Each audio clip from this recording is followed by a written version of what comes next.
Good morning, everyone. Now, from today's class onwards, we will see the concept of rotor side control of induction motor. In the previous unit or chapter, we have seen the stator side control of induction motor with the help of variable frequency and variable voltage controls. Today's class, we will see, from today's class onwards, we will see this concept of rotor side control of induction motor. Okay.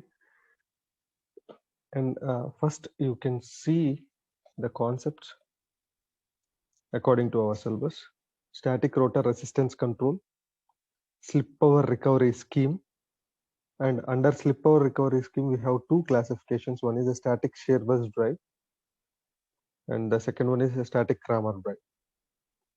Their performance and speed torque characteristics, advantages, applications, and problems. So these are the concepts involved in the rotor side control of induction motor. So first we will see the introduction of stator side control and the importance of stator side control. Rotor side control. We will see the introduction of rotor side control and the importance of a rotor side control. And then we will see the different classifications that are involved in the rotor side control. Right. So the speed control of induction motor, or on the stator side, we have discussed that in the earlier chapter. And we know that the induction motors are widely used in industrial applications, right? The stator side control is applicable to both the induction motors, because the stator part is the same for the both types of induction motors. We have two types of induction motors: squirrel cage induction motor and slip ring induction motors. So for both the induction motors, the stator is same. So irrespective of the type of the induction motor, the stator control can be carried out for both of these induction motors. But the rotor part is different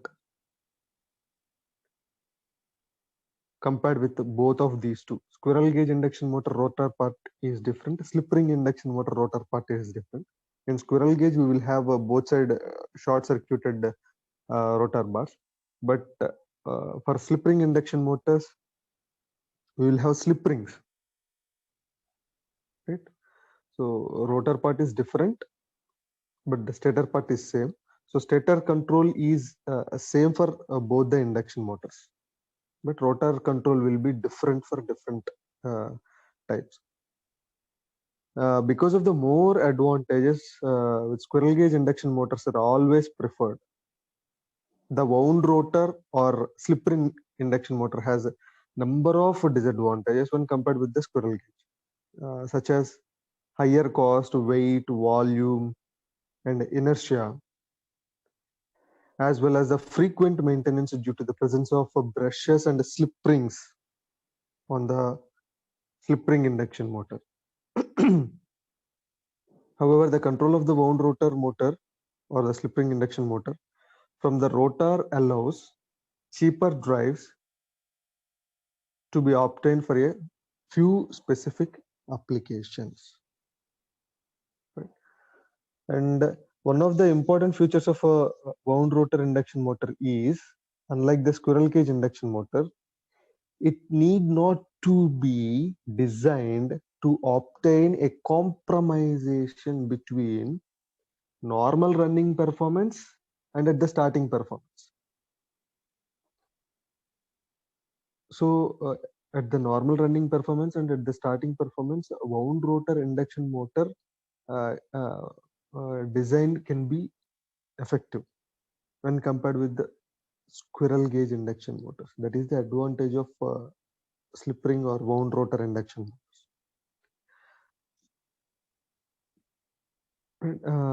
The rotor winding has a design to have a low resistance so that the running efficiency is high, and it will produce better starting performance. That is the intention, to have an extra or low resistance on the rotor side. And the rotor winding is designed to have a low resistance in order to achieve full load slip is very low. That is also one of the point. So because of these 2 points, the wound rotor induction motor is very much effective when compared with the squirrel cage. Squirrel cage is one type, wound rotor or slip ring. We can call wound rotor or slip ring, both are same. So that is having these advantages over squirrel cage. Okay, and here you can see different rotor resistance control and voltage induction methods that are given here. These are the major rotor resistance control methods. The first one is conventional rotor resistance control. This control is happening from years of from the long time. Uh, and the second one is static rotor resistance control. The third one is static square burst drive, and the fourth one is static Kramer drive. So these are the 4 different types that are available for controlling the rotor part of the induction motor. Now, these are our major topics that are involved in this chapter. Let's see the first concept now, which is the conventional rotor resistance control.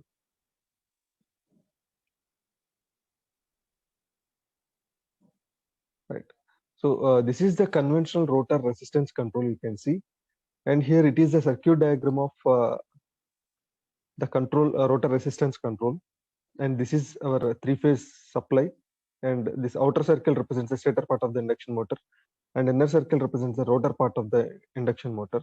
And you can see for 3 phases, each and every phase contains a separate resistance, which is added resistance. For A phase, one resistance is added. For B phase, second resistance is added. For C phase, another resistance is added. However, all these 3 resistances are variable resistance, not the constant resistances.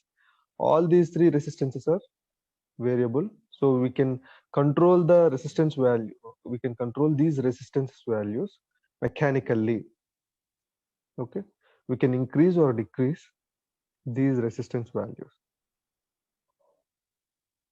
So this is a circuit diagram of conventional rotor resistance control of the wound rotor induction motor. And these resistances are inserted with the rotor winding in series to the rotor winding. See, this is the rotor winding, rotor part. In this rotor part, we will have a winding, right? So for each and every phase of the winding, this resistance is inserted in series. And the value of these resistances will be controlled by rotor resistances. So this method is applicable only for the slip ring induction motor, which is wound rotor induction motor, because external resistances can be added only to the slip ring induction motor, but not to the squirrel cage motors. And you have done a experiment on this wound rotor induction motor also. I think with the addition of external resistances, you have done machines experiment also. So in the same way, we have to add an external resistance for each and every phase. And these resistances are variable. We can change the resistance value according to the condition of the motor. Right? And the characteristics such as starting torque and speed can be controlled by varying the rotor resistances, these resistance values. And let us see the effect of change in rotor resistance on the torque produced. How the torque will change, or how the torque will affect with the help of this rotor resistances. Let's see now. For that, we need to consider the torque developed equation. So here you can see this equation gives the torque developed on the rotor part, but here my assumption is I am only considering the rotor part. I am not considering the stator part. So this is my condition. That is the reason why here there is no stator resistance here and here. Here we will have, generally we will have RS plus RR dash whole square, right here. And here also we will have excess. So stator resistance and stator reactances are neglected here because I am only considering rotor part. So there is no stator resistance which is RS. There is no rotor stator reactance which is XS. So only considering the rotor part, the torque equation will be like this. And if you simplify, here you can see R dash square by S square here. So you take LCM of S square here, then we will get like this: 1 by S square into R dash square plus S square into XR dash square, right? And in the numerator also we will have 1s. Here in the denominator we will have 1 by S square. So if we simplify this expression, we will get the torque as this one, which is T is equal to 3 by omega S into S into V square, where V is the stator voltage, into R dash square by, sorry, R dash by R dash square plus S into XR dash whole square. So this is our torque equation when we are considering only rotor part. Okay. If the external resistance, this is the external resistance. Simply we can represent this external resistance as Re. Re is the external resistance that is added in each phase of the rotor through the slip rings. So this is for one phase, this is for another phase, this is for another phase. If this external resistance is added in each phase of the rotor through the slip rings, then of course if the resistance is added in series with the rotor resistance is RR dash, right? RR dash is our rotor resistance.